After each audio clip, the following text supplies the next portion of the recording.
Yeah, so I want us all to understand that your reading dynamics will change as you progress in your doctoral journey.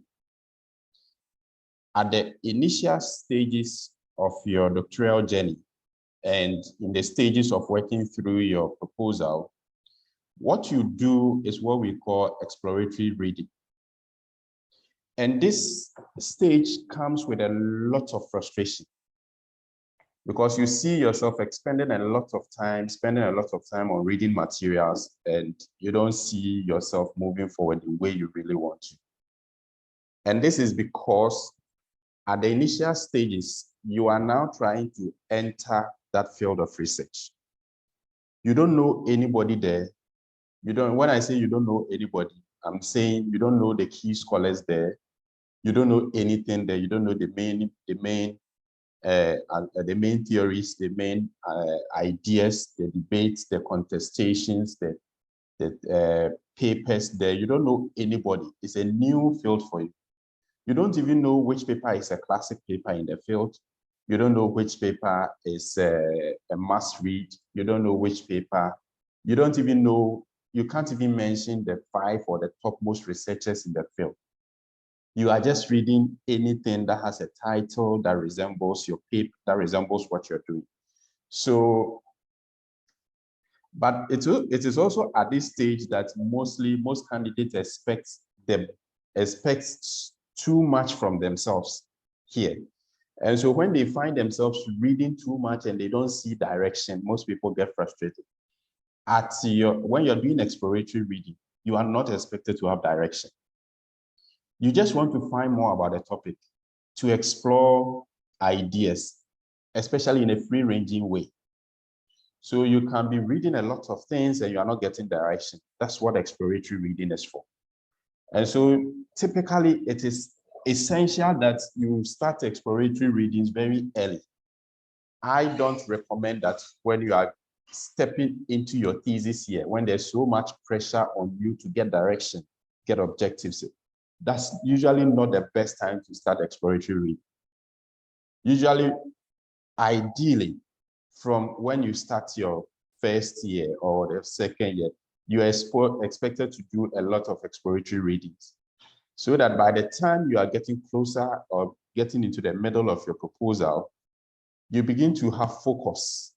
You begin to have a clearer idea about the topic you want to research on, maybe clearer ideas about maybe what the theories you may want to use. But as your work progresses, then you transition into what we call focused reading. The focused reading is where you are actually beginning to do very, very critical reading. All right. So here you read for more specific information. So for instance, if you have settled on your research topic, you've settled on your key objectives you are going to explore, then when you pick a paper and you are reading, you are looking for specific information. All right. So during the focus reading, you want to find evidence, and you want to find authority to back your assertions. This is where you start engaging with the key ideas in the field. And then you also start developing sometimes your own ideas. You start looking for evidence to try to back certain things you agree, or you try to look for evidence or authorities who hold certain key viewpoints. And then also you begin to find out contrasting definitions on some particular concepts that you have been using, and a whole other stuff. So for those of you who are currently working on your thesis, whether it's your proposal, whether you finish your proposal, whether you are transitioning from your proposal, or whether you are still confused, you have to know which aspect of this, which stage are you? Are you at the exploratory stage? Are you at the focused reading stage? If you are at the exploratory stage and you are feeling frustrations, that is allowed. That's the normal. If you have gone past exploratory stage and you have had specific topics, you've had specific focus, objectives, theory, and you are supposed to enter into a focused reading, you also need to test whether you are indeed doing focused readings. How well are you versed in your field? How well are you versed? What are the key areas? Who are the key authority figures? Do you know who they are? Can you mention them? Can you mention the countries they are from? Can you mention what makes them key in those areas? These are certain indicators that you need to be able to ensure that, yes, you are progressing towards a focused reading. All right. And when you step into the focused reading, you are also doing something. When you read critically, you are also making observations about writing conventions in your discipline so that you use it to develop your own academic writing style. You see, what it takes to write academically, all right, is by watching people or by reading people, how they are putting certain ideas together, how they are making certain statements, how they are justifying certain positions. And so from exploratory readings, you don't expect too much from yourself. It's very frustrating. It's like never learning swimming before and you have been tossed into the ocean. You easily get lost in the lot of the information you have. But when you transition into the focused reading, that's where your reading becomes targeted, and that is where you build your expertise from. You build it from the focused reading. Now, how do you, particularly when you enter into the focused reading, how do you get the best out of your reading? Here, there is a technique for reading that is usually taught at undergraduate level, but it is still very, very critical when you are doing focused reading, when you transition into your focused reading. The SQ3R technique. The SQ3R technique is what you will need to do focused reading. And mind you, from here, I'm talking about focused reading. When your topic has been approved, your objectives approved, your proposal approved, perhaps you've even done proposal presentation. Maybe you are now preparing to expand your proposal, or you're even now preparing to go to the field. After your proposal has been approved or presented, whichever way, that is even the time that you begin to do your reading task begin to increase astronomically. And that's also the time that you need to have value for every paper you read. When you pick one paper and you read, you should be able to see the values in real terms. All right. And so this technique really helps a lot. When you have to read the key papers, key theoretical papers, key empirical papers, key conceptual papers, the kind of readings you do that even after 6 months, when you are asked to probe, you can still recall some of the things you read because the papers are very key to your area. So this is the survey question, read, recall, review technique. We may not do all the 3 R's, but the survey, when you start doing focus reading, every paper you find, you have to survey first. I personally decide that, okay, this week I want to read 10 papers. So let's say from Monday to Friday, I want to read 10 papers. I will have those 10 papers read in a folder. And what I do is to survey all the 10 papers. When you are surveying all the 10 papers, you are not actually reading the 10 papers.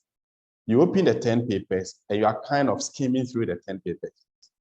So you look at what the title is, look at the abstracts, you look at the way it has been sectioned. If the introduction, if it's a 10-page paper, it's a 10-page paper. If it's a 20-page, it's a 20-page. If the paper is written in a double portion, it's written in a double portion. If it's a single portion, it's a single portion. You are kind of surveying elements of the paper. The length of the abstract. Maybe you can even read the abstract. You look at, okay, it has introduction, methodology, findings, discussion, it's quantitative, it's qualitative.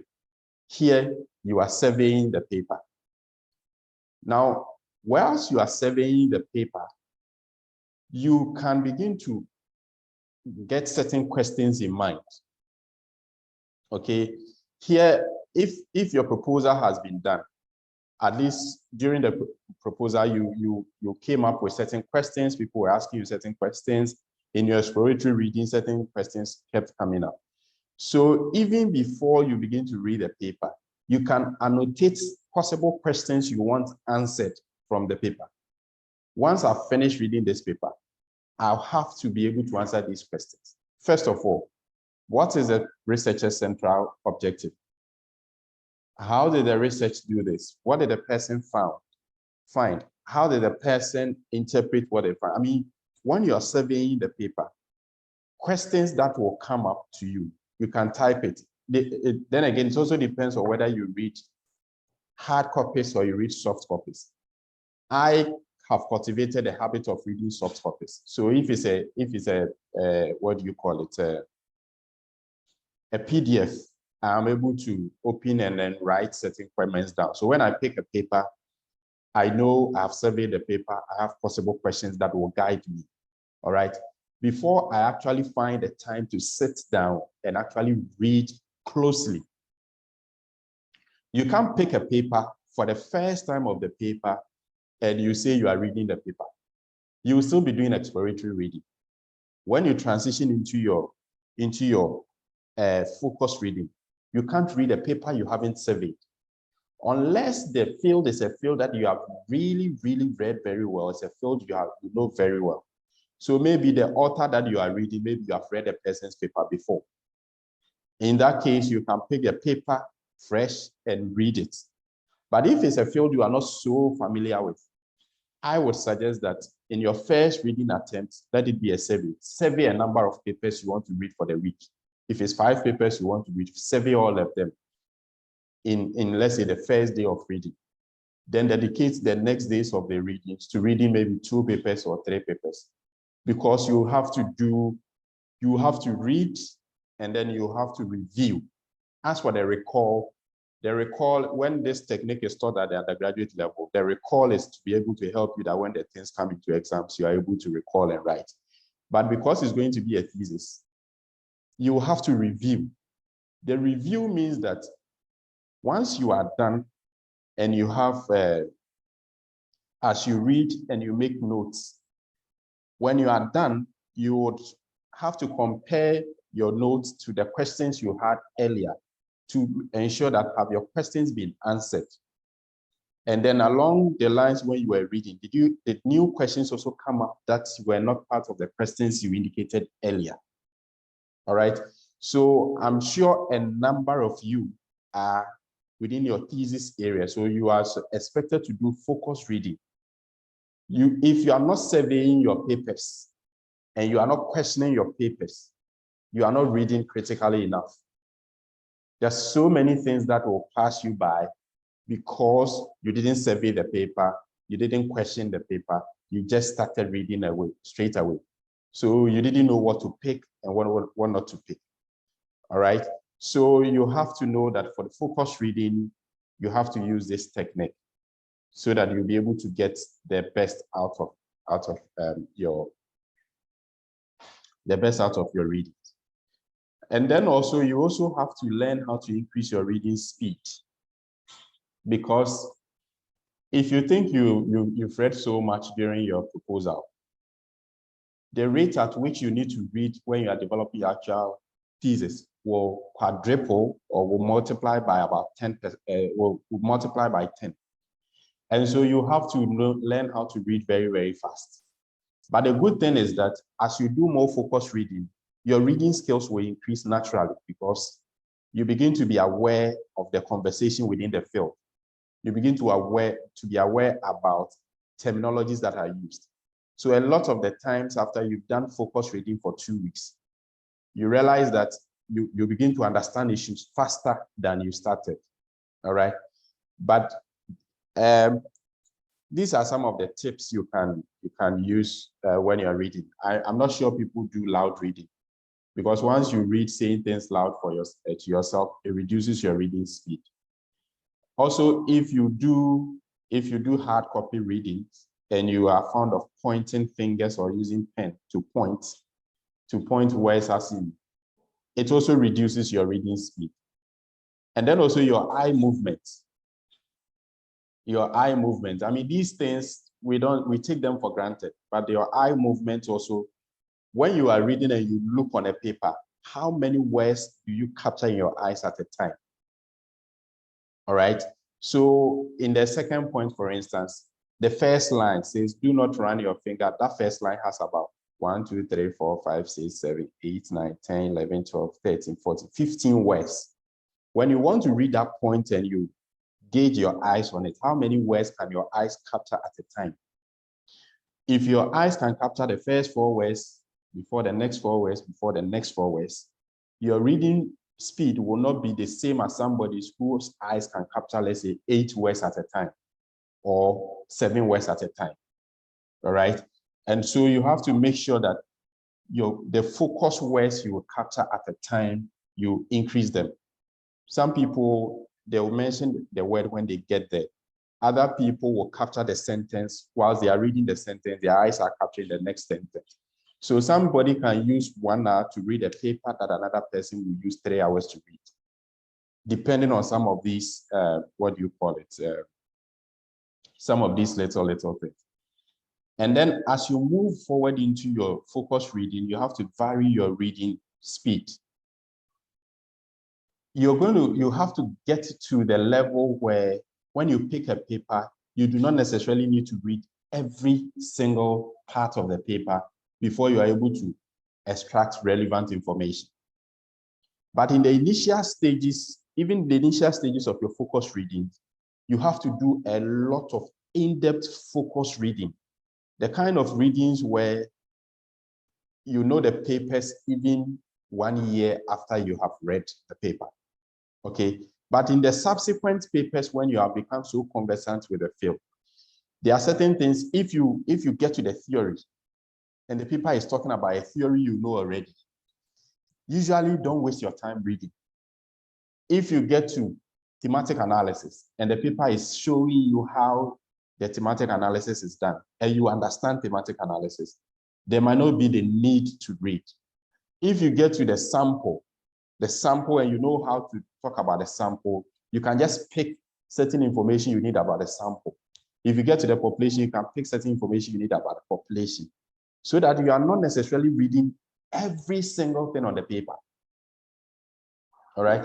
If the field is a field you are so conversant with in the debates, in the area, and all of those things, even the background, you can go straight to the author's objective and why they had those objectives. You can go straight to what their problem was. You can go straight to their findings. You can go and read how they interpreted the findings. But the caution is that you have to be sure that you have done a lot of focused reading so you understand the field very well.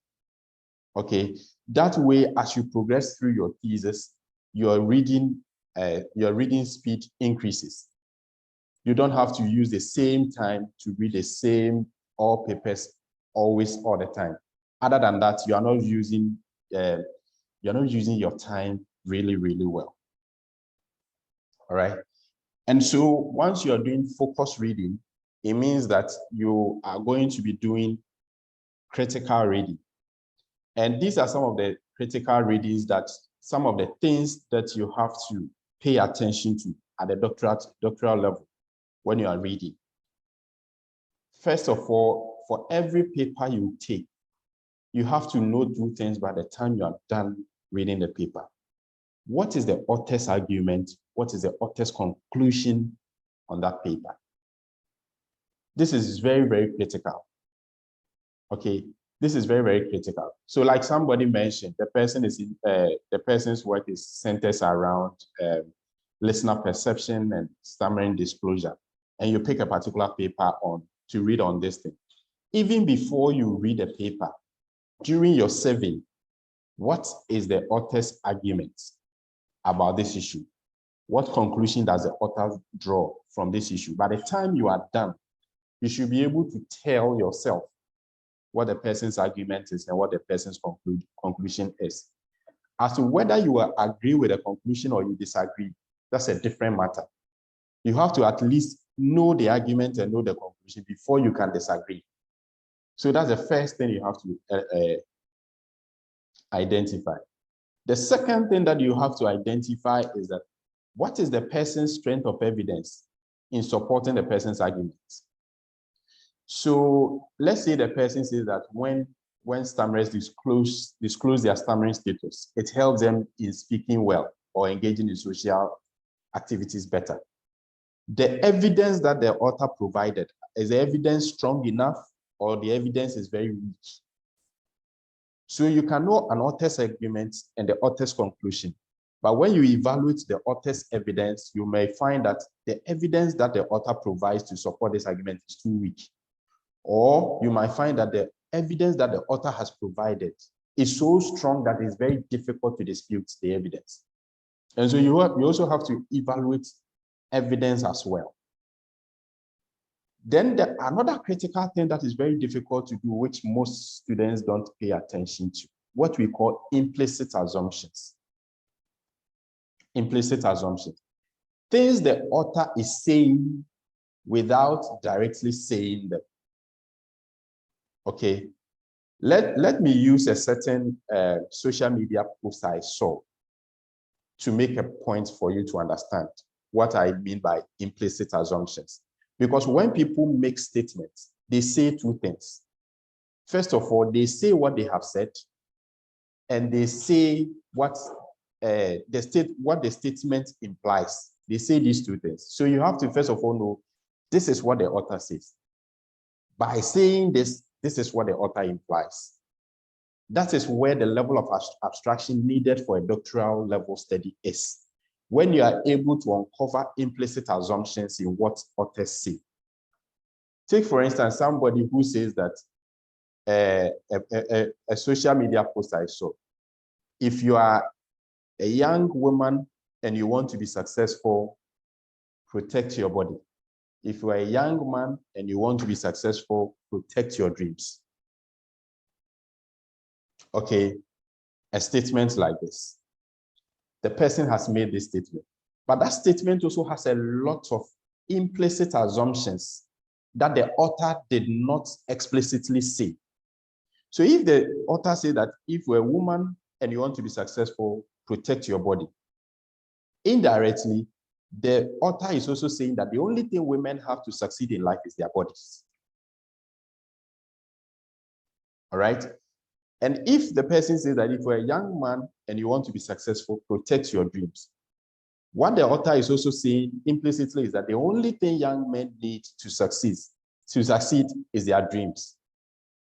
If you want to stretch it further, what it means is that men need dreams, women need bodies. And by arguing that women should protect their body to be able to be successful, the author is kind of sexualizing women. All right? All of these interpretations are being made from one statement the author made. That is the level of abstraction a doctoral student needs. So that when you read a paper and the authors make arguments or they make a conclusion, you can also now sit down to be able to draw meanings into the what do you call it? The meanings into the assumptions, the arguments, and the conclusions that the authors are making. If you are not able to get to that level, then you are not stretching yourself to the doctoral level enough. Because the doctoral level begins from abstraction. The reason is that a first degree person can read the paper you are reading. In terms of its English, he can mention all the words, he can read everything you are reading. A master's degree student can read the paper you are reading. But what a first degree student will take from the paper, and what a master's degree student will take from the paper, and what a doctoral degree student will take from the paper should be different. So the way a doctorate student should be able to speak to a paper should be way different. Until you get to the implicit assumptions, you have not really started critical reading yet. All right, and it's at the implicit levels of assumptions that academics engage conversations. They are not so much interested in your findings. This is what I found. What does the finding mean? Directly. What does it also mean indirectly? What does the finding tell us implicitly? What is the findings blinding our attention away from? These things are what is required for critical reading when you get to your focus reading stage. So for all of you who have finished your proposal and now transitioning into your thesis proper, remember, this is the level of critical reading that will be required from you as you move ahead until you stand to defend your thesis. And when you get to that stage and you stand to defend your thesis, there will be nothing like I have to learn, I have a thesis, I have thesis defend, I have to prepare, because you've already been preparing from your focus reading and from your critical reading. Okay, so before we go to reading empirical papers, any question on reading and note-taking and critical reading?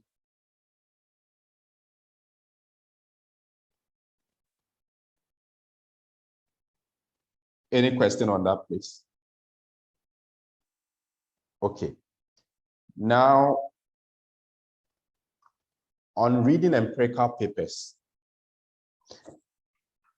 because there are three key methodological approaches, empirical papers you find, papers that have collected data, analyzed the data, reported findings, and discussed the findings.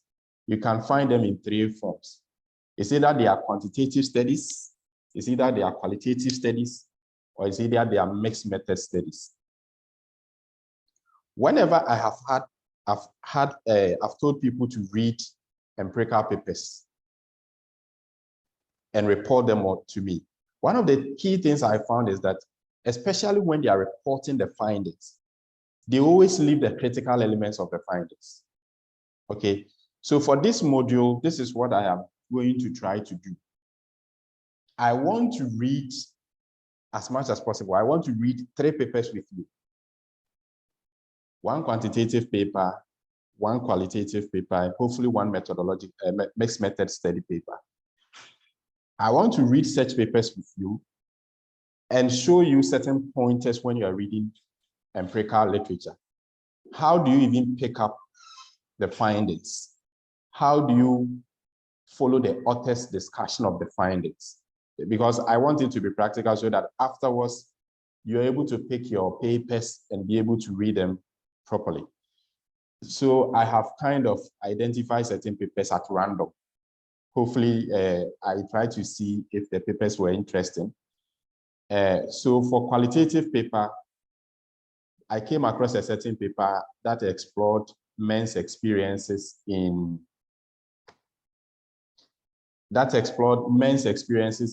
accompanying their wives to antenatal care. I chose this because many people may be able to identify with the paper. So I make sure I'm not choosing any paper from a particular field. Maybe papers that everybody can identify with. So, all right, thank you. So for a quantitative paper, there's a certain paper I think was conducted in Canada also, that looked at what do you call it? Social distancing during the COVID era. Do people social distance to protect themselves or protect others? I settled on this paper because I was a reviewer for this paper. I reviewed this paper and recommended it for publication. So there are certain things that I liked about the paper. That is why I chose this paper. And then the third paper, which is a mixed method study, looked at stalking, university students' experiences of stalking, focus on university ladies, how they experience stalking and how that affects them. So I want us to read these 3 papers, hopefully, and see how best to engage with the empirical papers. I'm going to stop sharing my slides and start sharing the paper that I'm going to read. Is that okay? Yes. So if you're going to read a paper, and I wouldn't recommend reading 1 paper at a time. I would recommend that you group certain papers that talk about similar things and read them together. maybe within the week or something. If you have 5 papers that talk about the same thing, you can use one day to survey the papers and write some questions, and then you can use the subsequent days to read, so that you read papers in blocks together and not just papers in isolation. And so if you have a paper like this, you have to first of all survey the paper. So this is what the title is. I came to escort someone. Men's experiences of antenatal care services in urban Ghana. A qualitative study. Gloria Abraham, Astrid Blistad. I mean, when you do read, the authors matter. The authors matter because you need to know which authors are you reading, which authors are publishing much in your field, so that by the time you've done in-depth review of your literature, you can mention 10 key scholars in your field, or at least 5 key scholars. Look at where they come from, where they are. In my thesis that I wrote, for instance, all the major authors in my field are women. I remember in one of the presentation, in certain interview I sat in, I was asked to mention the key scholars in my field. I mentioned all the key scholars in my field, and one of the panel members was like, how come all the key scholars are women? I hadn't really thought about that. I had not even thought about that, and I was like, oh, actually that's true. I haven't really thought about it. So later I had to think about it to find out how come all the key scholars in the field are women. All of these things matter, really.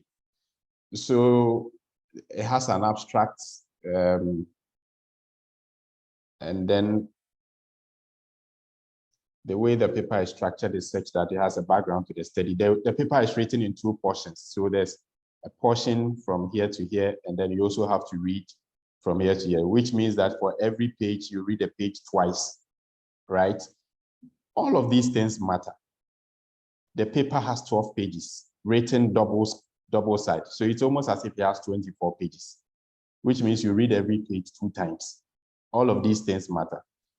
So it has a background, and then it has a conceptual framework. It has a conceptual framework. Then it has methods where it talks about design. It has participants. It has study setting, topic guides. And then it has data analysis. It has resource.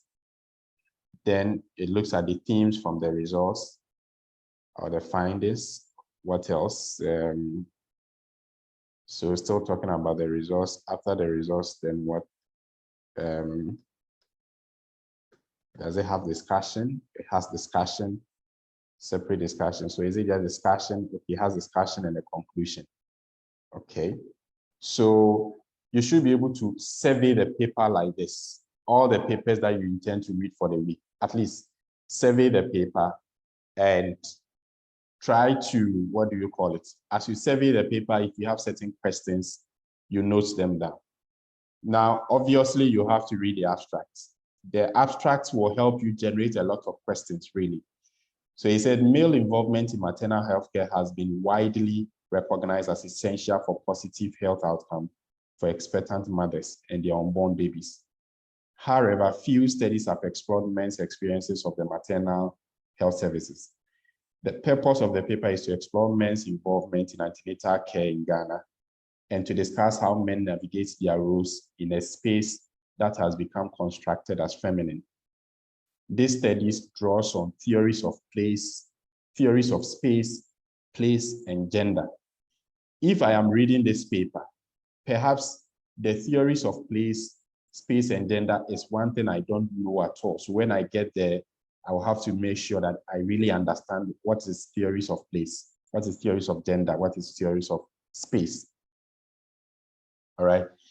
And so he said a qualitative exploratory study using semi-structured interviews, focus group discussions, and observation was conducted in Accra, Ghana.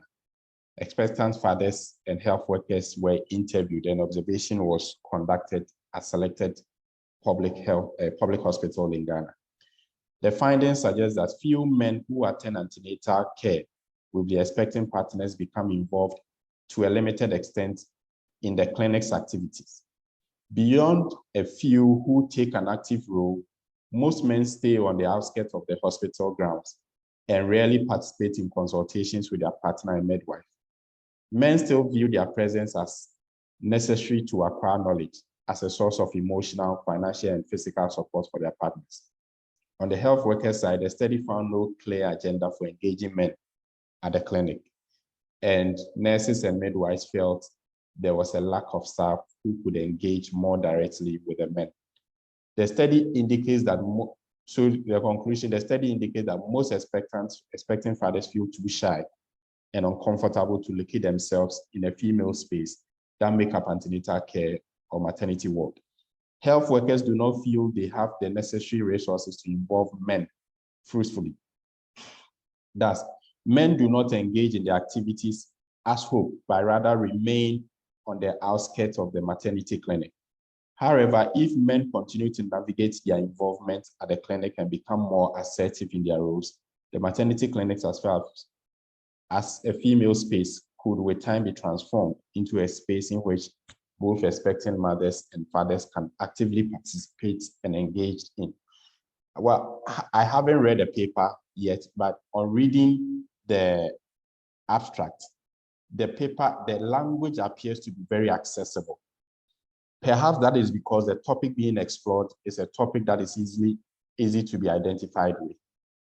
If you have a paper like this, and you say you are going to focus on the results reported in the findings to be the results you are going to summarize, there are a lot of nuances that you need at a PhD level that you will not get. And so in the initial stages, for instance, if a paper says the men feel too shy, if it's not a field that you are very conversant with, you may not know why the men are too shy. All right. So in the initial stages, even if the findings appear obvious, you still have to read for their reasons, so that as you move along, when you come across a possible findings, you know possible reasons why these particular findings could be happening. So you still have to do close reading of a paper like this. Oh, okay. So we are not done with the conclusion. They said since pregnancy and childbirth are generally viewed as women's domain, men have not traditionally been expected to attend antenatal care with their partners. However, recent national and global agendas have recognized men's inclusion in maternal health care as central to mothers and unborn babies. Men are being encouraged to play an active role in supporting their partners during pregnancy. And as part of this role, they are encouraged to attend antenatal care services.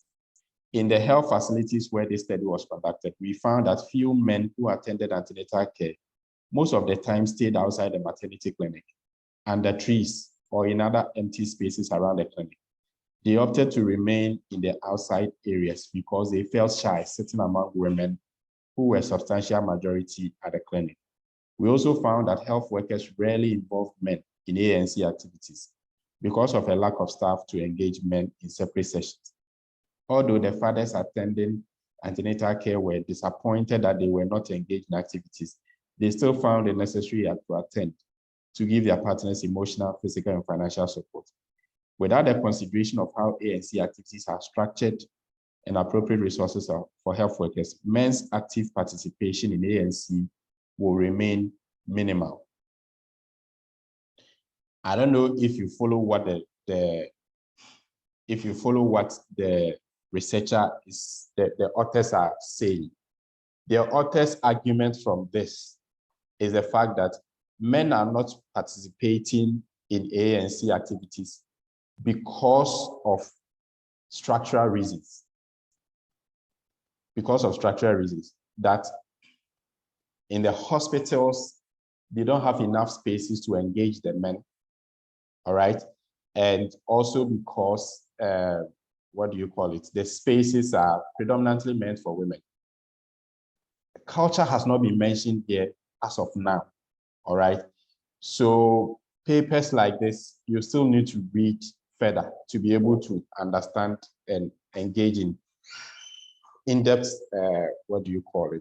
understanding of the study. So he said in sub-Saharan Africa, men have to a large extent been viewed as the leading decision makers in the household. responsible for financial resources of the family. Men's ideal role as leaders and providers in the household have implications for women's access to quality healthcare during pregnancy and childbirth. When and where to seek healthcare and how much to spend on health, as well as decisions about the number of children in a family largely depend on the male partners. Positive health outcomes for women and children have been associated with male involvement in both developed and developing countries. Consequently, male involvement in maternal and infant healthcare has been encouraged to improve women's and children's health and promote gender equality in reproductive health responsibilities.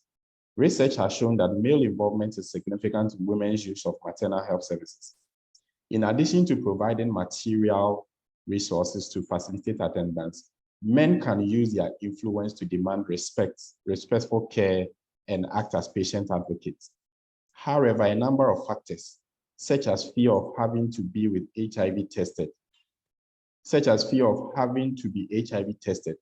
long waiting hours, attitude of health workers towards men, and the idea that pregnancy is a woman's responsibility have been found to prevent men from visiting maternal clinics with their partners. Here, what is the researcher doing here? This place that I have highlighted, what the researchers are doing. They have read different papers. They have come with different findings. They've synthesized all the findings together and they've put it in one sentence. And all of these findings are coming from these three papers. All right. But they are not just going to end here. They've listed the findings. Let's see what they do next.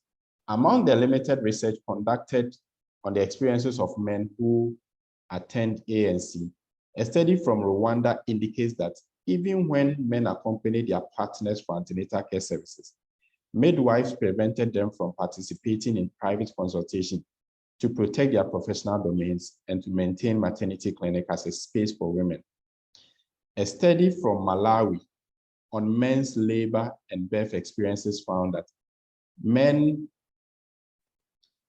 increased knowledge but felt fearful, embarrassed, and helpless when witnessing their partner in labor. Studies on male involvement in reproductive health in Ghana have predominantly focused on family planning. You see, once you read a paper like this, the researcher adopted a certain approach. There are some researchers who will approach a study from the global level, talk about globally what is happening, before Africa, what is happening. These researchers, they zoom straight into African situation, what is happening in Sub-Saharan Africa. Then they drill on some studies on Sub-Saharan Africa to make a point. Now they are coming to Ghana, right? These are all techniques you can use to also fashion out your writing techniques.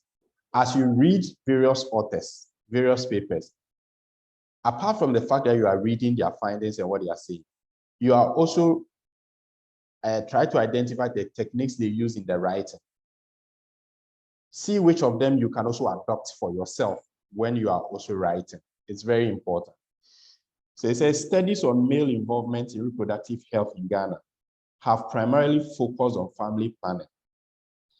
Other research in the field has discussed factors that prevent men from attending maternal health care clinics and has identified expected gender norms, lack of time, and formal education status as the causes of low male attendance.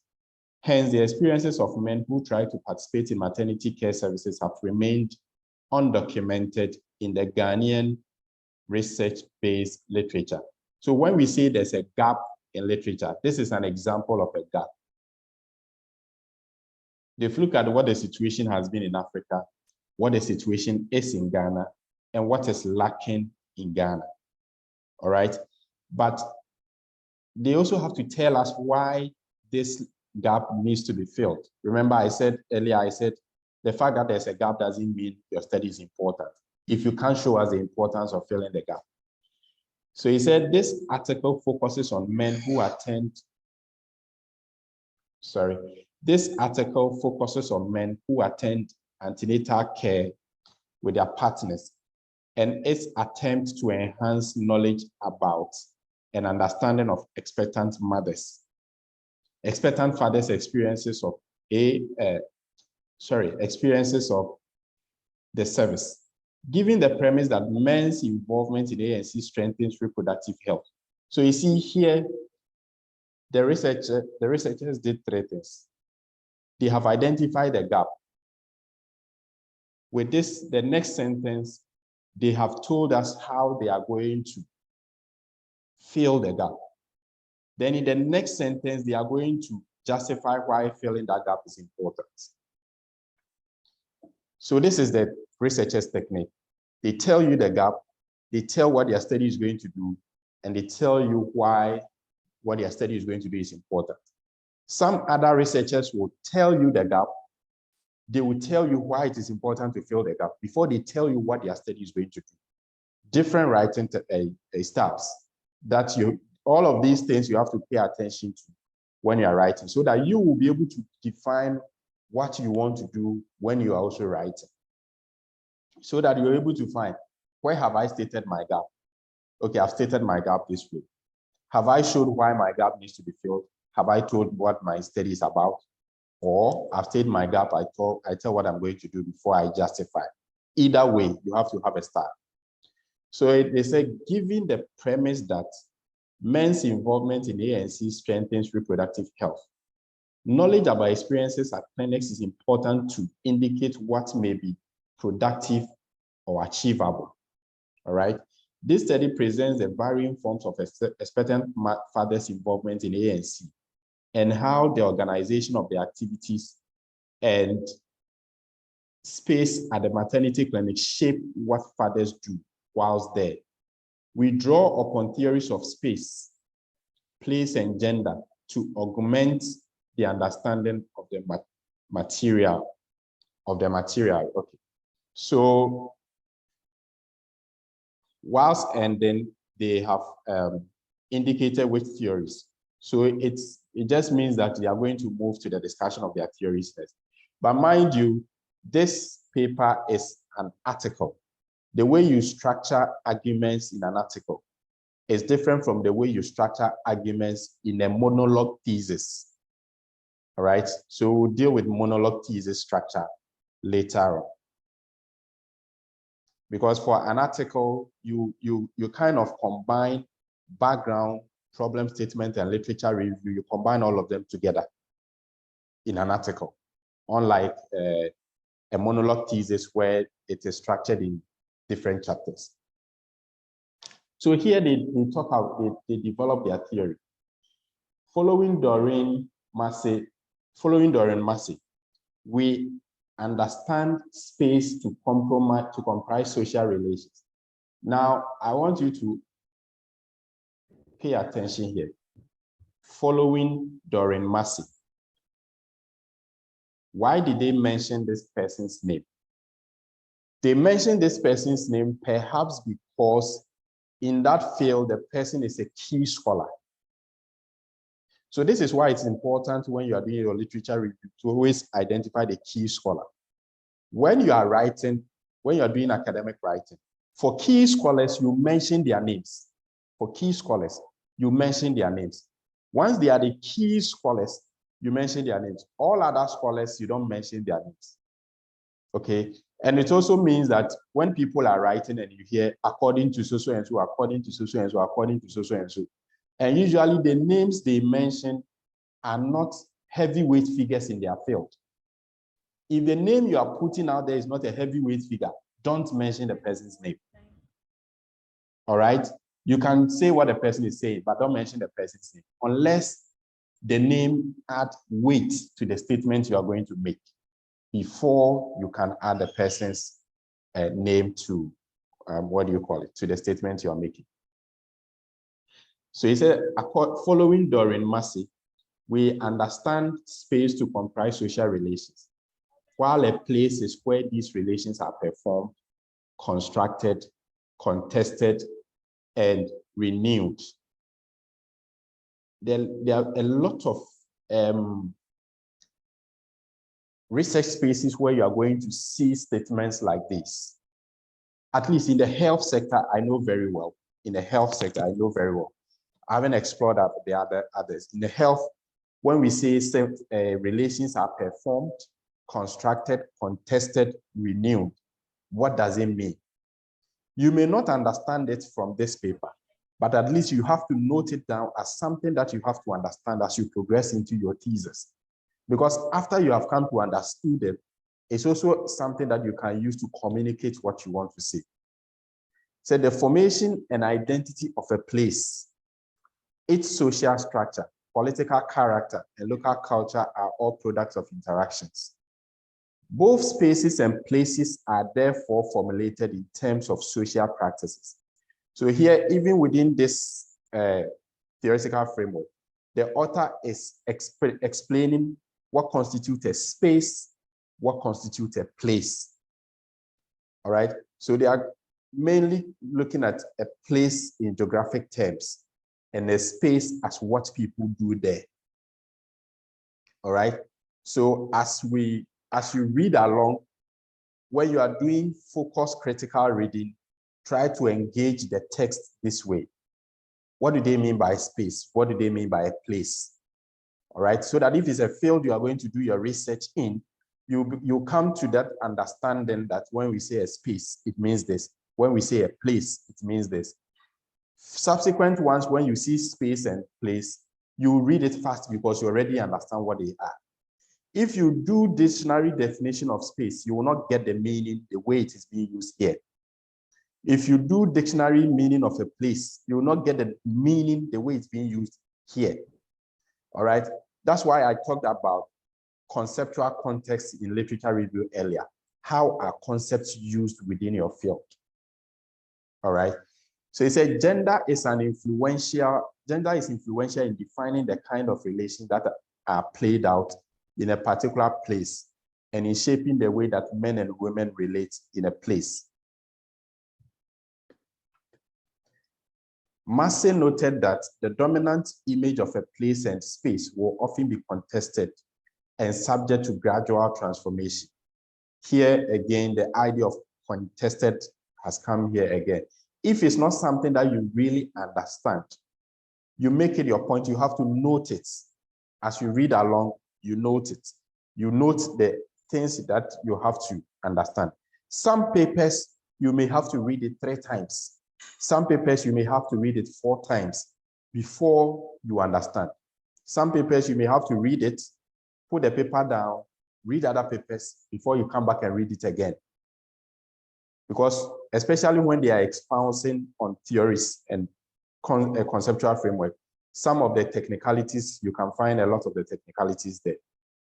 So the place under discussion in this context is a maternity clinic where expectant mothers gather as a group led by health workers. The maternity clinic can be described as an example of a third place. Third place has been defined as a physical location outside the home. Outside the home, which is the first place. Workplace, second place, that facilitates social interaction, community building, and social support. So here they are also ordering places. They've defined what a first place is, what a second place is, and what a third place is. So for this theory is kind of saying that maternity clinics are a third place in the lives of women. You see, they have not said this directly, but these are implied meanings that I'm drawing from. That the home is the first place for women, the workplace is the second place for women, that the maternity clinic becomes the third place for women. So the maternity clinic is a physical location where women and their caregivers share reproductive health information, and a place where women form social relationships with other expectant mothers. In this way, the clinic supports and sustains women's social life during pregnancy. The continuous interaction of pregnant women and their caregivers at the maternity clinic discussing reproductive health matters has constructed the maternity clinic as a female space where masculine presence and domination have been rather peripheral. in academics, within the academic field, when we say something is peripheral, it means that the thing is not of primary importance. All right, the thing is not of primary importance. So, however, when men visit the maternity clinic, it is expected that they share the same space with their partners, a space where they are defined hegemonic role, a space where they are defined hegemonic roles as head of the household are of little or no significance. So here, a terminology has also appeared here again, hegemonic roles. If you don't understand this term, well, you may want to Google, but it's usually not always good to try to find meanings of every term you find when you are reading. It can slow you down. You can note the term, you can highlight it, and then maybe make a note around it, and then later find meaning to that. In this regard, we seek to discuss how maternity clinic as a physical space and socially constructed space is being potentially reshaped to include the men, and how men negotiate their authority and masculinity within this space. Okay, so when you are reading, there are a lot of academic technicalities that are buried within academic texts. All right, and so as you read, and so that is why I really want to read the paper, because the more you are able to uncover technicalities buried in academic texts, the less time you will spend reading, the easier you are able to read, and the more you are able to get from reading academic papers. Unlike if I talked about these things and you had to go and read it for yourself, and you might not even see some of these things. Somebody has me unmuted. Oh. Okay. Let me try mute.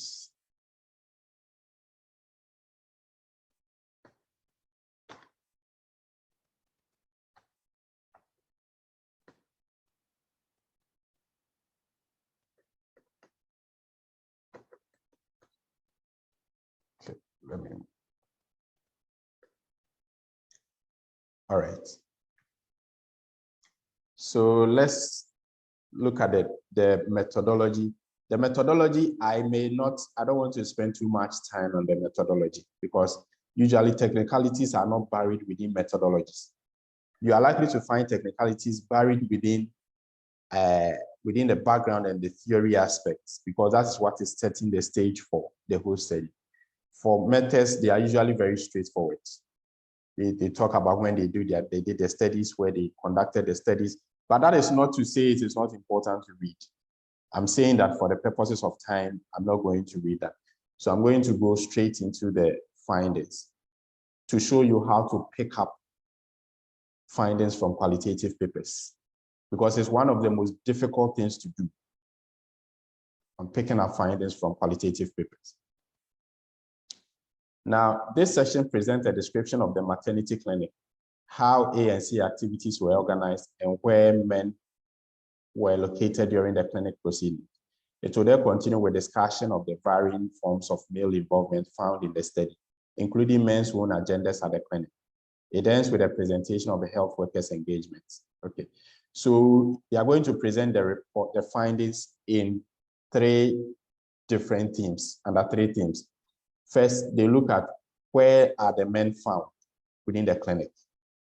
Then they will talk to the men and find out what were they doing there. And then they will talk to the health workers and find the health workers' perspectives. So when you are going to organize your findings, you also have to organize your findings in these three levels. Okay, when you are reading the paper, sometimes, most of the time, try to follow what the authors are saying. Here, they are telling you they are going to organize the findings in three ways. They said they are going to present a description of the maternity clinic, how A and C activities are structured and where men are located. So this is one way. I'm sure this will be based on observation. You can even get this one. Then it will then continue with a discussion of the varying forms of male involvement at the clinic. So then the next is that they will look at the men's perspectives. And then they will look at the health workers' perspectives. So you have to have your findings organized under these three. So they pick the maternity clinic and the male partners. So the maternity clinic was managed by a midwife and offered three fairly distinct services: antenatal care, labor and delivery, and postnatal care. The ANC division had one gynecologist and approximately 4 midwives per work shift. Here he's presenting findings, but they are describing the context of the clinic. The clinic operates between 8 a.m. and 5 p.m. from Monday to Friday. Mothers began to arrive as early as 6 a.m. to form a queue, sometimes coming in the company of other mothers or partners. By 8 a.m. when sessions started, the seats in the waiting area where ANC takes place were usually fully occupied. The sessions commenced with a midwife leading the expectant mothers in the waiting room in a Christian worship session lasting approximately 10 minutes. She then led the group in a short exercise. So all of these are observation findings from their observation. She then led the group before giving educational talk on topics such as nutrition, birth preparedness, signs of labor, among others. More mothers arrived as the educational session proceeded. On average, approximately 200 women attended ANC. During the session, mothers talked about among themselves and with other health workers, asked questions, shared jokes. When the educational session ended, individual mothers were called upon and their folders were sorted according to their assigned midwives. At this point, women waited for one-on-one consultation with their assigned midwives in separate rooms. This is a crucial service provided during the ANC. Although the waiting area was largely congested during the educational session, the space began to open up as the educational session closed and women continuously moved in and out of the clinic.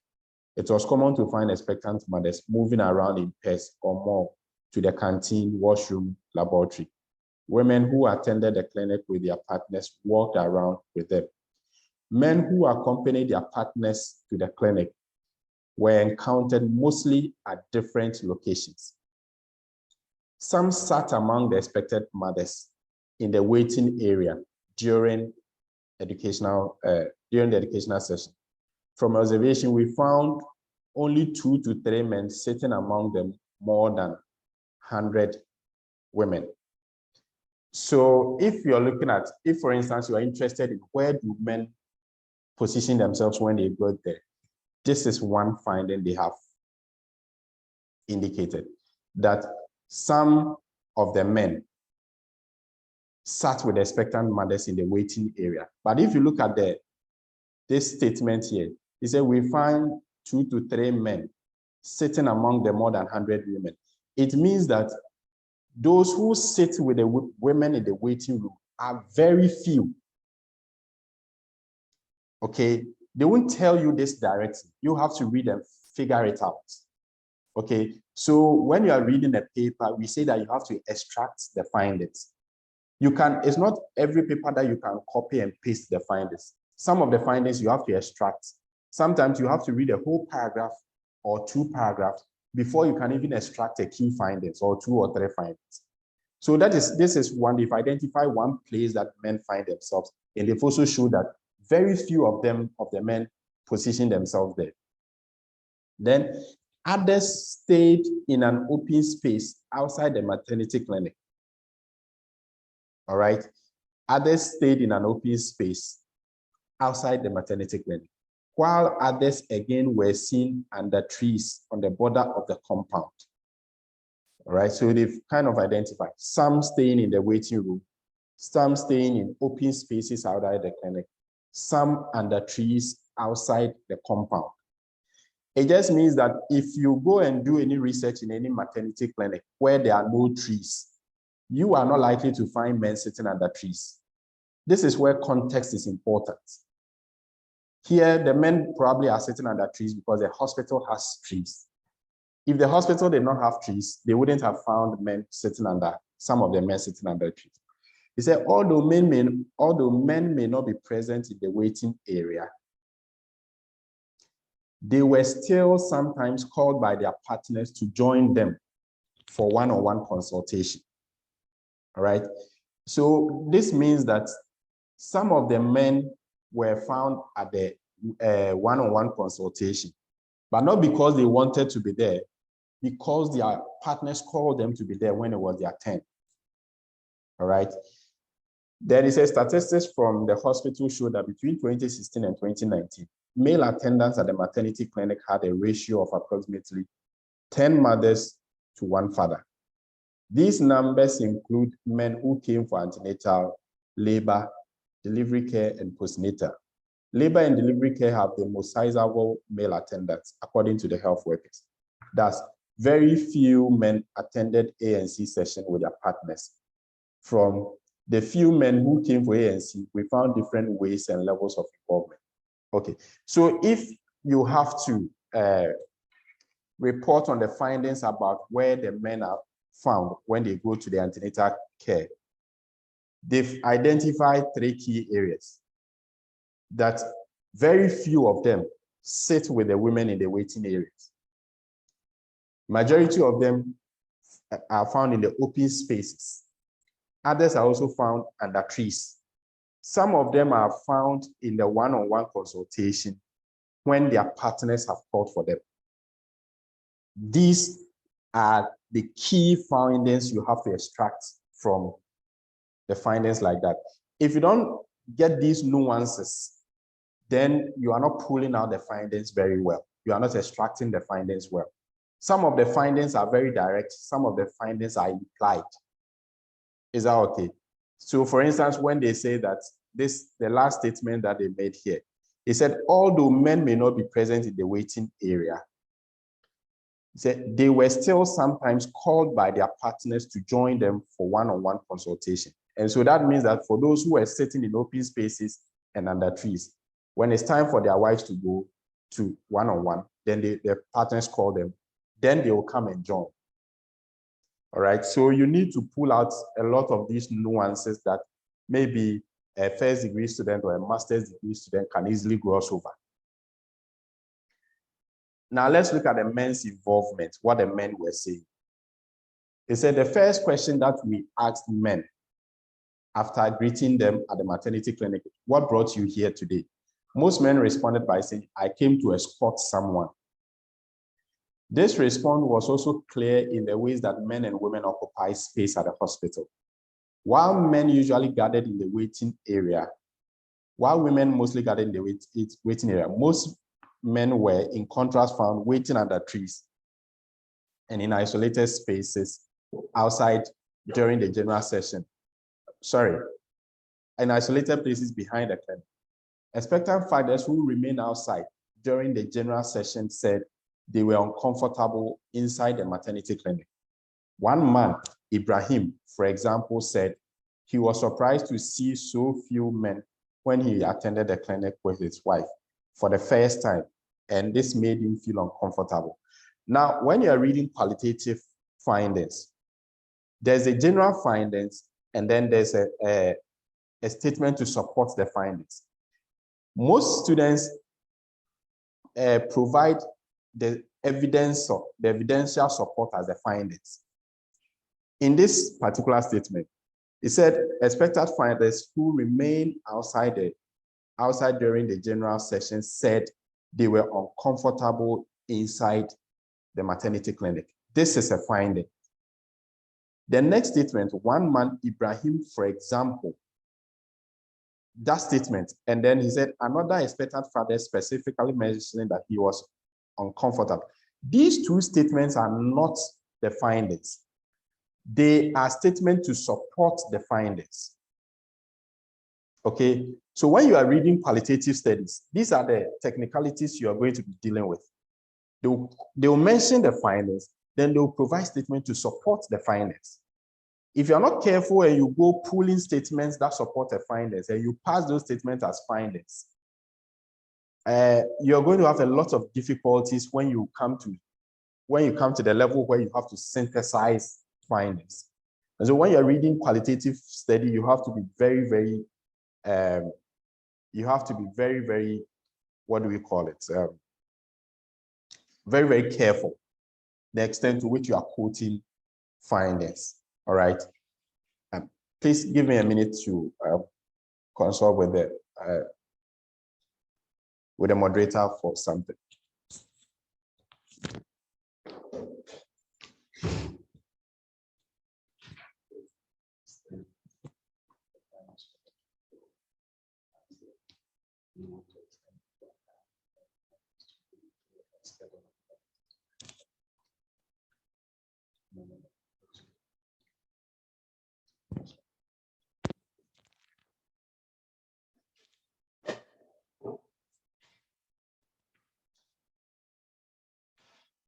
Hello.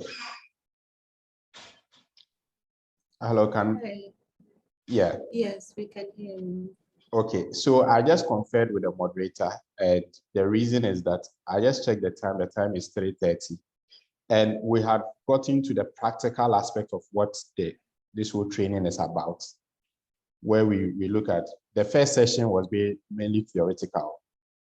The second session, which is very practical, perhaps we underestimate. So here they show that the expected fathers indicated. Can you hear me, please? Yes, please. All right, thank you. That the expectant fathers indicated that they are uncomfortable inside the maternity clinic. The whole of this statement is to support that finding. So when you read a qualitative paper and you are asked to bring out the findings, you have to know that for qualitative paper, if you have quantitative paper, they will provide the findings, whether supported or not supported, and they will provide certain figures as evidence. The difference with qualitative paper is that they will throw out a statement, which is the findings, and they will throw further statements as evidence. So if you are extracting findings, make sure you are not extracting those statements that are giving evidence to the findings. Extract the findings. Okay, it is very, very important.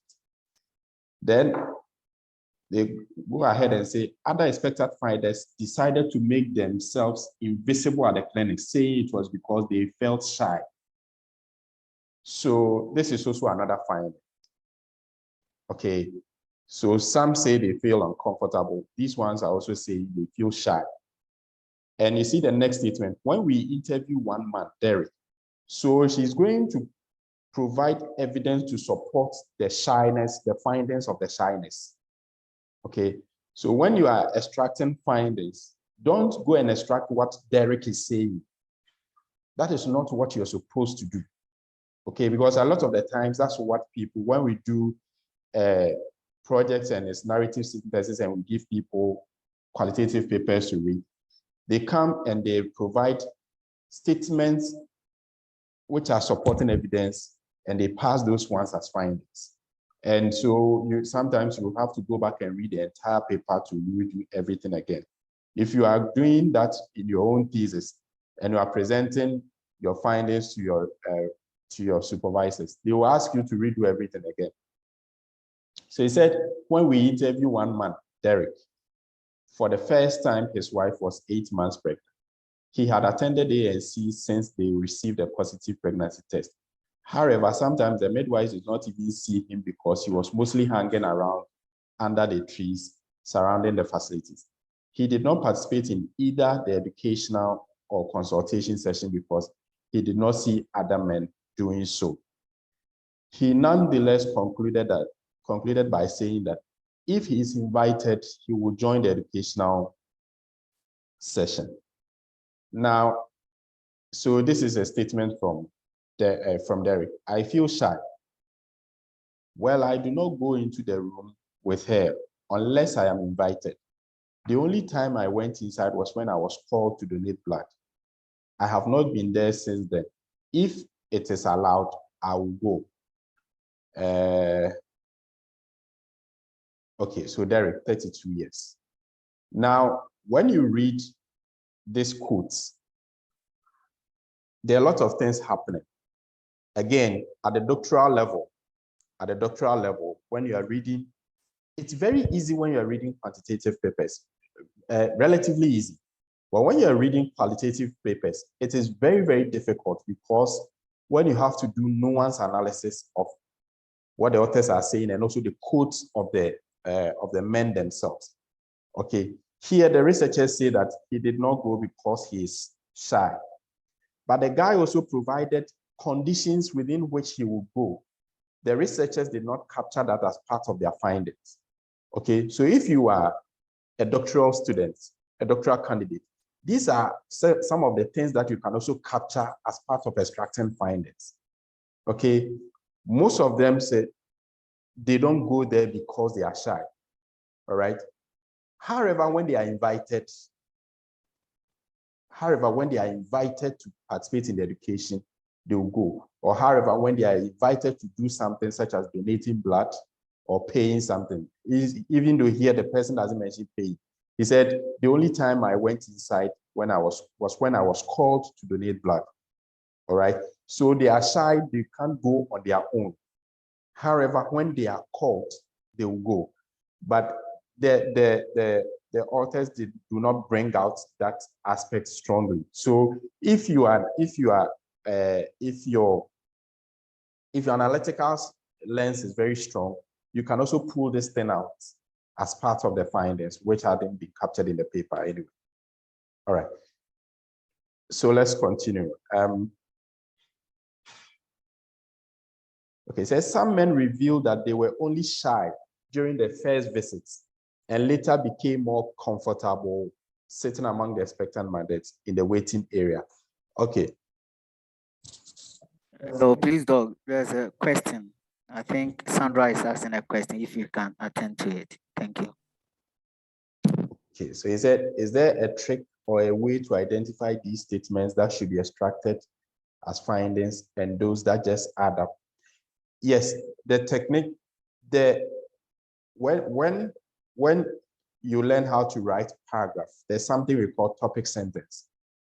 The topic sentence is usually, the key findings are usually the topic sentence.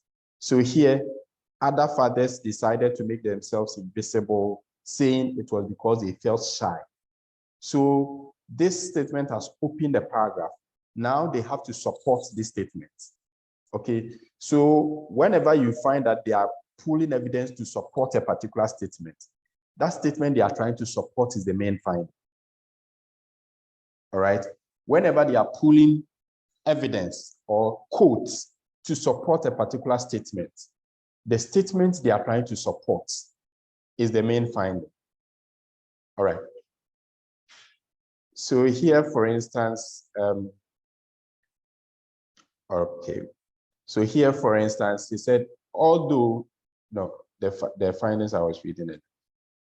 Some men revealed that they were only shy during the first visit and later became more comfortable sitting among them. So here, they are trying to show the nuances in the shyness. Okay, the nuances in the shyness. What they are trying to say is that usually the shyness is highest for the first visits. But in the subsequent visits, the men tend to be more comfortable. That is also a findings you have to extract. Okay, because they provide this statement to support this. They say when you come for the first time, you will be shy because you will meet many women and the reaction from their faces will be like, ah, is your wife the only pregnant woman? The pregnant woman. Well, fortunately, I do not take notice of such things because I know my purpose there. So I just sit quietly and mind my business. So this is Joseph, 32-year-old sales manager. Well, it would have been interesting to know whether maybe Joseph was a first-time father or what the first time even mean. Is that okay? Listen, what am I doing now? I'm doing abstractions of implicit meanings, certain things that I can use to probe further. Okay, because the participant says that the only shy when is a first time visit. First time visit can mean different things. First time visits will be that the first ever time that I accompanied my wife to the hospital, which means that the first time my wife got pregnant. Is that the first time he's talking about? Or is it that for every pregnancy, the first visit, is it also the first time? So maybe when we knew maybe the status of Joseph, is it the first time the wife was getting pregnant? We will know what first time meant for Joseph, but this is not provided. All of these things, if you are reading and you have an idea like this, you have to write it down, because you may need it when you are writing on this paper or when you are using this paper to make a case, and also when you have to raise certain limitations with some current studies. You may have to make a case that maybe the papers do not probe into whether the men there, whether there was a first time their wives were getting pregnant, or the first time ever that they had ever visited the hospitals. These things matter. So when you are reading as a doctoral student, you have to talk to yourself a lot. You have to communicate with the paper. Your communication with the paper will be your level of addition that will come in. Later on, next week, we'll talk about writer's voice. Writer's voice. When you write, you should hear your voice. These are certain things that will help you to contribute a voice to the papers that you read. Then continuing, he said, although the seats in the waiting area were mostly fully occupied by expectant mothers, none of the men interviewed mentioned a lack of seating space as the reason they waited outside. Instead, as we have shown above, they related their staying away from the waiting area to experiencing shyness and discomfort. Some expectant fathers were unhappy with the limited level of involvement at the clinic and felt that the activities should be tailored to include them. Now, this can also be another finding. I disagree with the fact that it added to this statement, because this should begin a paragraph on its own, because you finished talking about the shyness and talking about the discomfort. Some of them are also raising the issue of lack of involvement. That is also a very key finding. We should have had a standalone paragraph, but it didn't. So if you are not a critical reader and you're also not a very good qualitative person, some of these findings, it is very easy to gloss over them or to mess them up. So they said the only time so this is one of them saying, speaking, is it Eric, 30-year-old sales executive. The only time you will see the nurses is when they come to mention the names of those whose cars they have. So when they are calling the names and you are also following, you know the nurses are rude at times. They ask where you are going and all sorts of questions. In addition, even seeing some of the men around, even though most men do not come, at least they should come and ask what we came to do or who we came with and all that. They just move back to their rooms after mentioning the women's names. Okay, so this is Eric talking about lack of involvement. But he doesn't talk about only lack of involvement. He also talks about other things which hasn't been captured. He talks about the attitude of the nurses, the rude attitude of the nurses, which prevents, first of all, he mentions two kinds of attitude. The fact that the nurses can be rude, or the fact that the nurses don't care whatever the men are doing there. Okay, these are also levels of findings that can be extracted when you begin to engage qualitative papers critically. All right, it's sometimes some of the findings will be blatantly clear, explicitly stated. There are some other findings that maybe from your reading and your critical eye, you can be noting these findings but have not been highlighted. They are also valid findings to write on them. They are also very valid. He said, like Eric, some of these men seem not to be aware that men are allowed to participate in the consultation. So this is also another finding. Lack of awareness about men's participation, that they don't know that men are also allowed to participate. So on one hand, they say they are not allowing us to participate. On the other hand, they say most of them also don't know they can also go and participate. So that's also another finding. So they pull out a statement from Ibrahim, who said, we came together.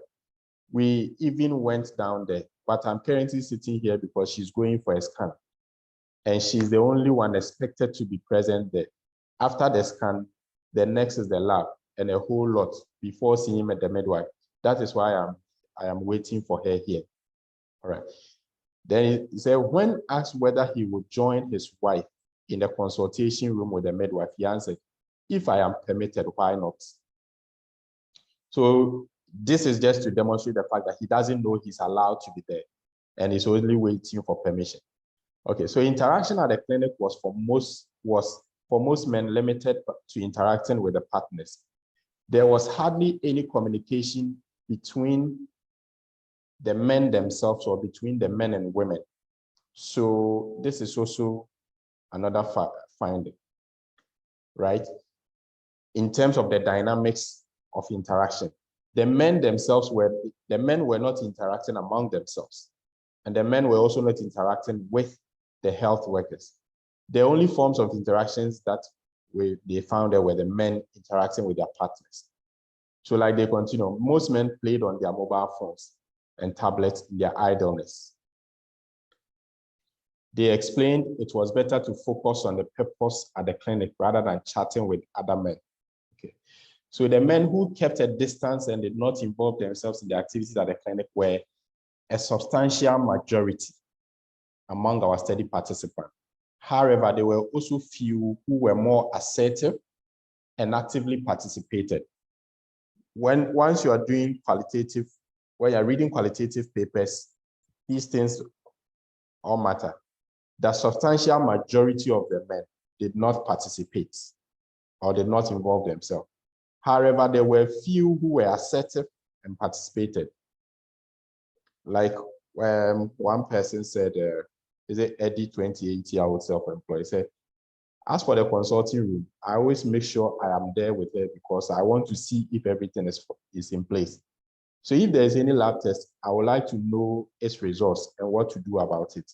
We went there together yesterday when the time was due for the test they conducted.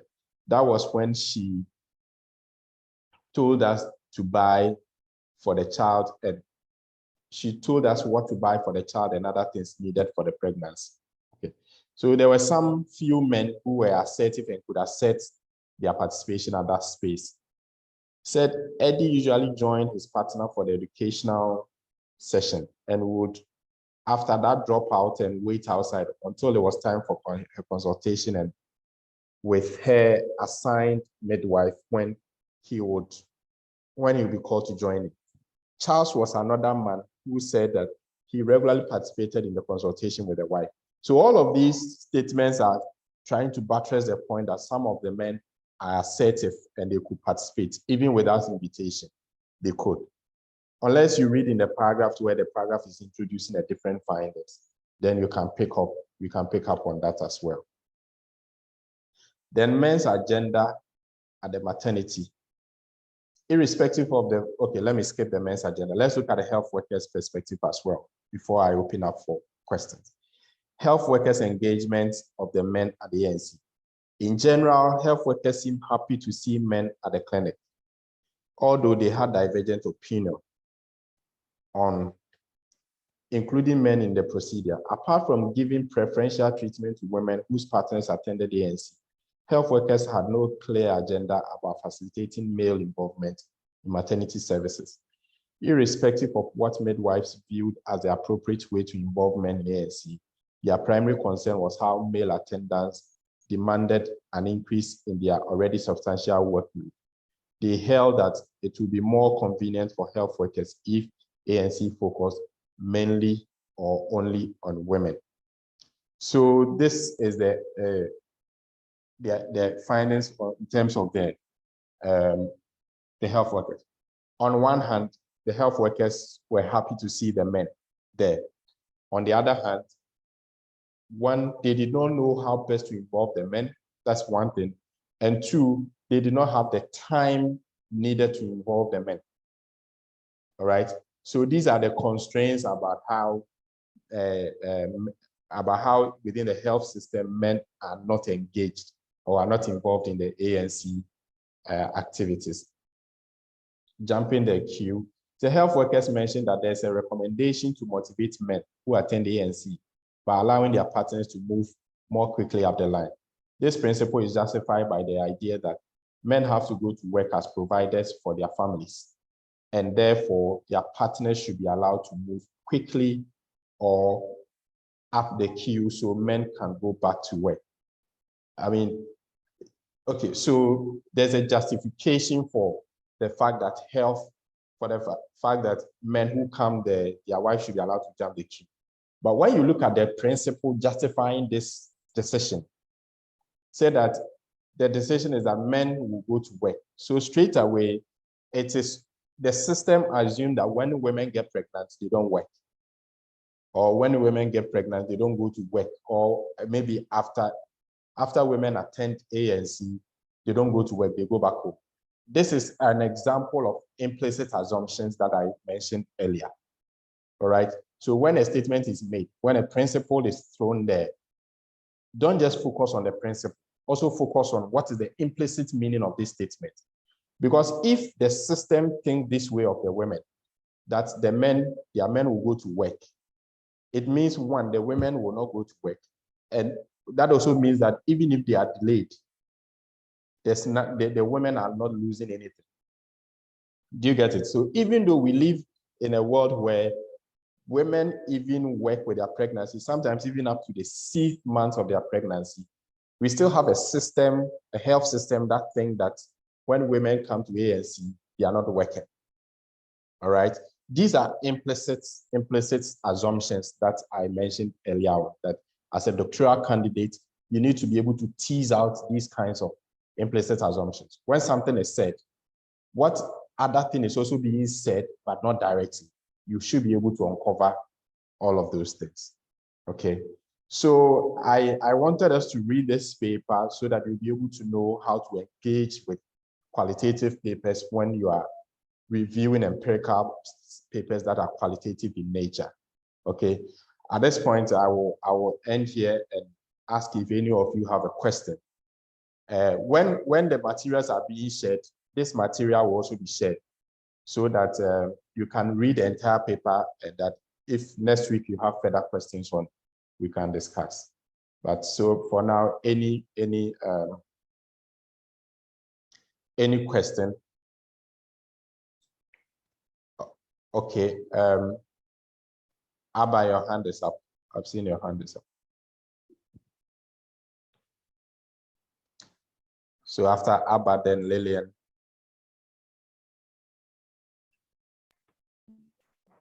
Okay, look, thank you so much for this session. It's been very interactive and educative. The question I want to ask, or what I want to find out, is that you made mention that critical reading skills is very important and necessary in our research, in reading, and in our doctoral studies. And then we are somehow pressed with time.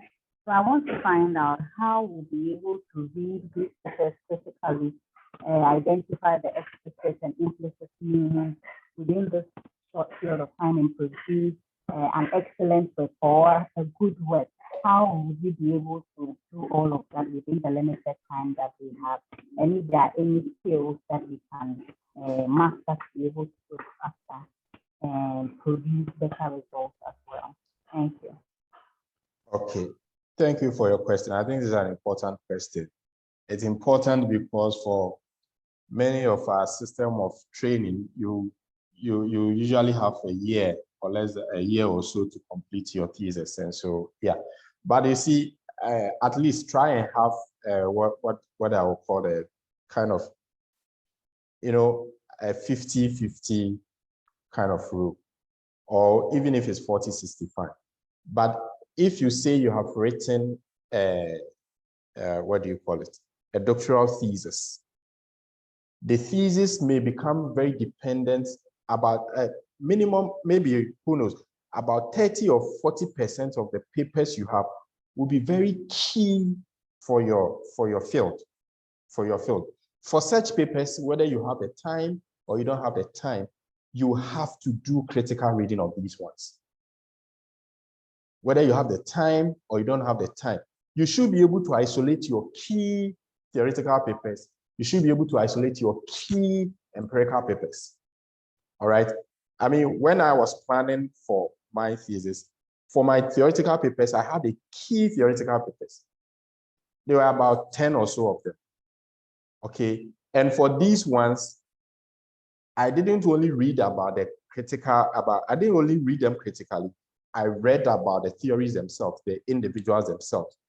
And luckily for me, the theories I was using, the proponents were still alive and they were still researching.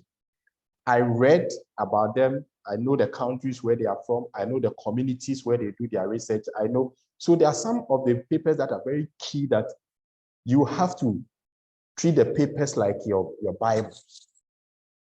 You have to do key readings of it.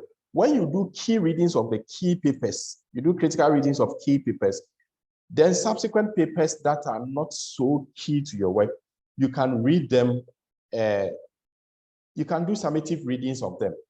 But because you would have gathered in-depth knowledge of the field from the key papers you would have read, they will offset, they will make the other papers more understandable to you. So unfortunately, you are pressed for time, but there are some papers that you can never do gross reading over. Other than that, you will finish. And that is why when some people are going to do defense, they panic.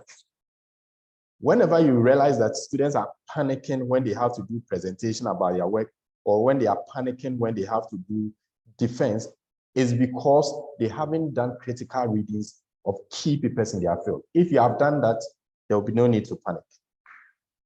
Right, so I guess that would be my response to your question. I hope it helps.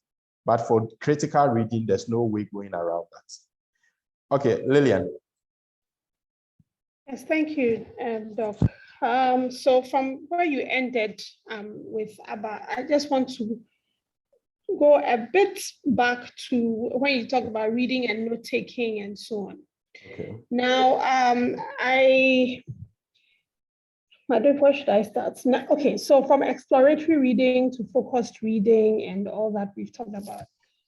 My challenge is, so in the exploratory reading, I've read papers which I know have things that I'm working on or I'm interested in. Okay. And as I read also, I find more papers. So my strategy was, okay, when I want to read a paper, I have all these papers in my on my laptop, PDF. When I want to read them, I move them to Mendeley, then read and make notes. And I keep adding one by one, but I realize that it's never ending. Okay. I'm not quite sure whether, and then I find that some of the papers that I've read before, I can't remember. So does that mean that I wasn't doing focused reading? What is the best strategy to make sure that, I mean, as you read, you see more things, more papers that you feel like, I haven't read this, but I might find something that I don't know before. So does that mean I'm still in the exploratory phase? Because I don't know whether I'll be able to capture, let's say 30, 20 articles. That is like the main thing. So I hope you get my question. Yes, I get you. I get you because I mentioned exploratory reading when Dr. Nti was talking about systematic literature search. He mentioned citation mining. I mean, part of what you're doing could pass for citation mining because you read a paper, you find a paper that this paper makes reference to, which is important, so you follow it up, and your list keeps growing, and you don't know where it's going to end. But you also have this problem because from the early stage, you didn't do systematic literature search. Okay, so you were doing exploratory readings whilst you are still doing exploratory search. You were doing both of them at the same time. When you do that, it doesn't help because it increases your frustration. Do you get it? Ideally, what should have happened is that once you have had a research topic, you've maybe put together maybe like 2-3 page proposal of what you intend to do, and the topic has been accepted by your supervisors, or maybe some form of proposal put together. Let me ask this personal question. Are you through with your proposal defense? Yes, I am. Good. So once you were through with your proposal defense, what you should have done, because now you've settled on a topic, you have some ideas of your objectives. What you should have done from there was to do very systematic literature search. All right. So that you know that, oh, once I did this systematic search, combining all the techniques that Dr. showed you, both using database search, both using data citation mining, forward, backward referencing, you could have dedicated, let's say, 1 month to do this. Maybe when you finish, you would have had maybe, who knows, maybe you have 100 papers, okay? But you know, these are the 100 papers I have. Then you can start opening the papers one by one and start categorizing the papers and classifying them. Okay, this paper will be good for theory. This paper will be good for methodology. This paper will be good for empirical studies. This paper will be good for conceptual. This paper will be good for this. This paper will be good. You classify, you categorize your papers. Okay. Before, there's a lot of preparation you have to go through before you begin reading. Exactly. So when you start the reading, whilst you are still in the process of doing back and forth literature gathering, this is the frustration you get yourself into. So you start discovering papers that you should have had already if your literature search strategy was strong enough. Do you get it? So yeah. you are coming across papers and papers and papers, not because these papers are being born on daily basis. These papers are already there, but it's because you did not use systematic strategy to capture them. Now they are flying over your faces, and you keep discovering, and so it's almost as if your article list keeps growing. It is easy to break down in such a situation. You can easily break down. Okay, so sometimes you would have to retrace your steps. All right, you have to retrace your steps. If you have satisfied proposal defense and you've gone through the process successfully, I don't know how far you've gone into your reading. I would want you to halt your reading for now and do a very thorough systematic search. Even if you avoid all the papers that you've already collected. So when you do that, the papers that you've already collected will also be captured. So if your systematic search is strong enough, you would have duplicates, right? Which will be papers you had already, but the systematic search has also captured them. Then the duplicates will be removed so that you know that you have, let's say, 100 papers to deal with. And I don't know anybody who can write a strong PhD thesis without having to have to deal with that number of studies, number of papers. It may not be all of them that you would read critically, but maybe out of the 100, you may need to read maybe 30 of them real critically, so that maybe when it comes to theory, there are some 5 papers that you have to read it like the back of your palm. When it comes to methods, maybe there are some 5 or 10 papers you have to read like the back of your palm, things like that. Okay, so until you apply systematic approach to it, remember I said the literature review, the product at the end is a reflection of the process, the quality of the process. All right, the quality of the literature review product you generate, the chapter, the quality of it is reflective of the quality of the process you used in producing that report. So I would say halt for now, halt your reading. Use about a week or 2 to use systematic means to gather your materials, categorize and classify your materials, and then begin to reading. You could dedicate a week reading theoretical papers, only theoretical papers, or 2 weeks reading theoretical papers. You could dedicate a week or 2 weeks reading methodological papers or empirical papers. When you don't know these techniques, that's when you try to do a lot of things together. You are searching for literature, you are reading the literature, and you are writing whilst you are reading, you're going to break down. And you're not going to produce a quality output. I don't know if I'm making myself clear. Yes, yes, very helpful. And my last tiny question is, when you say reading 10 paper articles or whatever, are you talking about like skimming, scanning through them, or you're talking about like real reading and focused reading? Okay. Yes, when I say maybe you can decide that you want to reread maybe 5 articles or 10 articles a week, I'm talking about real critical focused reading. You have to do in the initial stages of your work, especially when you've passed the proposal stage successfully. The initial stages, the first 3, 4, 5 months of your thesis, you need extremely critical focused reading. All right. That is why your reading should be systematically planned. It should be systematically planned. Okay. When I started in the initial stages, I think I was doing 5 papers.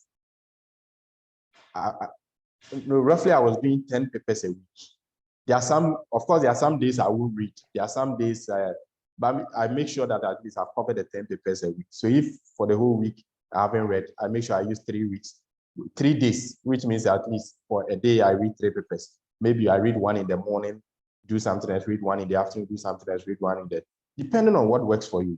But there's no other way of sharpening your scholarly skills without this.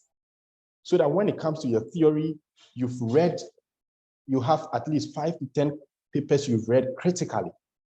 When it comes to your philosophy, you have at least 5 or 10 papers you've read critically. When it comes to every section of your thesis, you would have had strong grounding there. Okay, then subsequent ones, you can begin to slow down on the readings. Okay, so the more you read, the more you reduce your stress in subsequent times. If not, as you get closer to the end of your thesis, that is when your strength begins to go over the roof. So every little thing you are panicking. There's a presentation, you are panicking. There's a submission, you are panicking. There's a defense, you are panicking. And that's because your readings were not systematically planned very well for you. Thank you, Doc. Yeah. And should I add that the effort you put into your reading will not change. If they say that if you put, what I'm saying is that if you put 100% effort into doing something unsystematically, the only difference is that you will not be earning much from it. So you may expend 80% effort and only be seeing 20% results. But when you plan systematically, everything systematically, you can even put in 40% effort and you may see 60% results. So you actually work extra harder when your things are not systematically planned. And that extra hard doesn't come with extra results, unfortunately.